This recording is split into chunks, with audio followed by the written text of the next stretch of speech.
आज हम बात करेंगे निकम्मे देश पाकिस्तान की, जिसको अगर निकम्मे देशों की सूची बनाई जाए तो सबसे निकम्मा देश निकलेगा। इस मैप में देखिए ये हमारा प्यारा भारत और ये निकम्मा देश। आज इसको देखते हैं। हाल ही में इसने एस एच 15 नामक जो है तोप, जिसे पूरे पहले से हम तोप कहते थे, अब फायर गन भी कहते हैं। फायर गन फायर गन को जो है इसने भारतीय सीमा पे तैनात किया है। और हालांकि ये है चाइना मेड, ये चाइना मेड है, तो चाइना के सामान का आप हालात जानते हैं कि कोई भरोसा नहीं है। PL-15 पंजाब में बिल्कुल सही हालत में मिली थी, यानी विस्फोट ही नहीं किया था इसने। ये भी चाइना की एक्सपोर्ट वर्जन मिसाइल है। मिसाइल क्या, छोटी सी लंबी दूरी की हथियार है, तो ये भी चाइना का, तो चाइना के माल का कोई भरोसा नहीं। बाकी ये जो पाकिस्तान ने हरकत की बॉर्डर पे गन तैनात की, इसके पीछे मुख्यतः मेन 4 रीजन। पहले तो पीस डील, आइए देखते हैं। पहले तो पीस डील है, पीस डील ये सही से करवा नहीं पाया। दूसरा बलूचिस्तान, तीसरा हाल ही में अगर अभी जो हमारे यहाँ कश्मीर वैली में जो दो मजदूरों को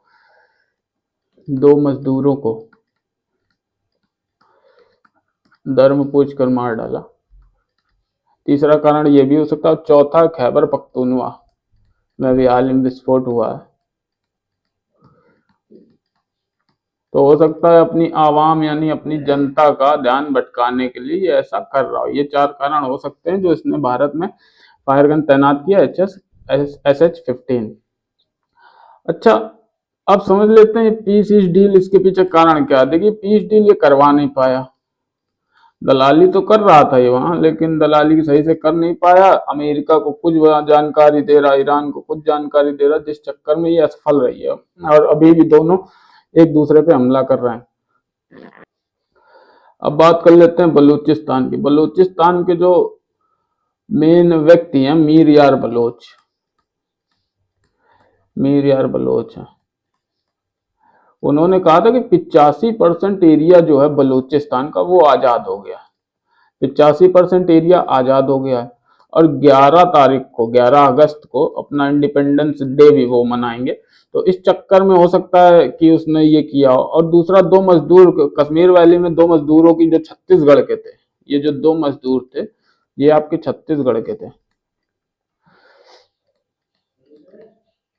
छत्तीसगढ़ के मजदूरों की इसने हत्या करवा दी थी और पाकिस्तान का आतंकवादी संगठन था जैश, उसने इसकी जिम्मेदारी ली थी।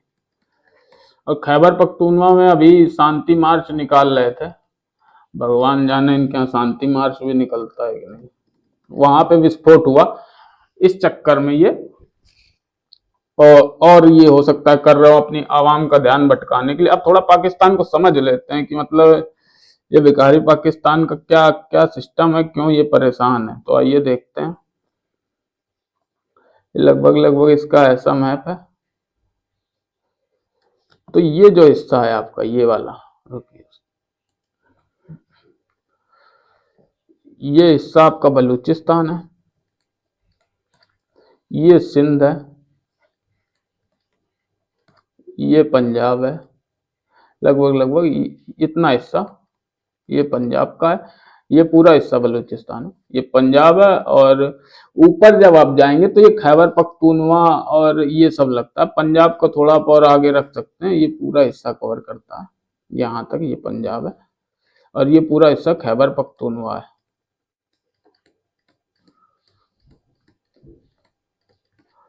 अब देखिए बलूचिस्तान आजादी की लड़ाई लड़ रहा अपने, ये जो हिस्सा है इनका, ये बलूचिस्तान, ये पूरा अपनी आजादी की लड़ाई लड़ रहा, तो ये इससे संभाल नहीं रहा। ये अफगानिस्तान ईरान के बॉर्डर पे भी स्थित है। खैबर पख्तूनवा भी जो है अफगानिस्तान के बॉर्डर पर स्थित है, अफगान बॉर्डर। अब बच्चे ये 2 प्रदेश, देखिए इन्हें अलग होना ही होना। बलूचिस्तान तो अपने इंडिपेंडेंस डे भी मना रहा 11 अगस्त को, खैबर पख्तूनवा भी अलग होने की मांग कर रहा। और जो POJ के पाक ऑक्यूपाइड जम्मू और कश्मीर, वहां भी जो है थोड़ा विवाद चल रहा, वहां भी आए दिन आवाम वहां की जो विद्रोह करती रहती। तो ये देश ज्यादा दिन तक ये टिक नहीं पाएगा। लगभग लगभग 4 प्रांत हैं, बचेंगे इसके दो दो, वो भी हो सकता है आने वाले समय में ये भी हमारे देश में ही मिल जाए, क्योंकि पंजाब पंजाब हमारे ही है और सिंध भी हमारे में ही मिल सकता है। तो हो सकता है पाकिस्तान जो है नक्शे से ही गायब हो जाए, ये जो है नक्शे से ही गायब हो जाए। इस देश का कोई भरोसा नहीं है ये कब कोलैप्स कर जाएगा। क्योंकि मैं एक न्यूज देख रहा था, वहां पता चला कि यहाँ की जो फौज है, फौज व्यापार करती है। पाकिस्तान की फौज ये व्यापार करती है। जैसे फौज सीमेंट आती है इनकी, फौज के खाने आते हैं पैकेट वाले, बेकरी के सामान, फौज गैस है इनकी अपनी अलग। अब जिस देश की फौज जो है व्यापार करने में व्यस्त होगी, वो कैसे जो है अपने देश की सुरक्षा संभालेगी। ये अपने देश की सुरक्षा संभाल नहीं पा रहे हैं, सारा ढांचा कोलैप्स हो चुका है। शहबाज शरीफ दलाली करने में व्यस्त है, बलूचिस्तान अलग होने की कगार पे, खैबर पख्तूनख्वा में विस्फोट हो रहा, पीओजेके में जो है विवाद छिड़ा हुआ है। तो देखते हैं इस देश का क्या होगा। बाकी ये जो SH-15 आप ये देख रहे हैं, ये जो 15 है, ये चाइना का खिलौना है, तो इस पे भरोसा नहीं कि ये किसी काम का नहीं है। क्योंकि जैसे इनके JF-17 है, ऑपरेशन सिंदूर में हमने देख लिया था। और एक और कारण हो सकता है कि ऑपरेशन सिंदूर में जब इन्होंने टूरिस्ट को हमारे जो है मार दिया था, लगभग 26 के करीब थे, धर्म पूछ के मारा था। हो सकता है ये भी कारण हो, जो अभी जो 2 मजदूर जो है वैली में मारे गए हैं, इनको समझ लीजिए धर्म पूछ कर मारा। तो हो सकता है इस चक्कर में वो जो है डर गया और उसने तैनात कर दिया ऑपरेशन सिंदूर। ये बाकी ये देश किसी काम का नहीं है और डरने की जरूरत नहीं है। बाकी डरे ये खुद, जो बात बात पे परमाणु बम निकालने की धमकी देता है, इसके पास और कोई बम नहीं बचा, इसके पास केवल परमाणु बम बचा। देखते हैं आगे क्या होता है, जो कोई अपडेट होगी हम आपको बता देंगे। बाकी चैनल को सब्सक्राइब करना ना भूलें। अगर अच्छा लगा हो तो लाइक और शेयर भी करें, कमेंट जरूर करें, सब्सक्राइब लेकिन जरूर करें। धन्यवाद। जय हिंद, जय भारत।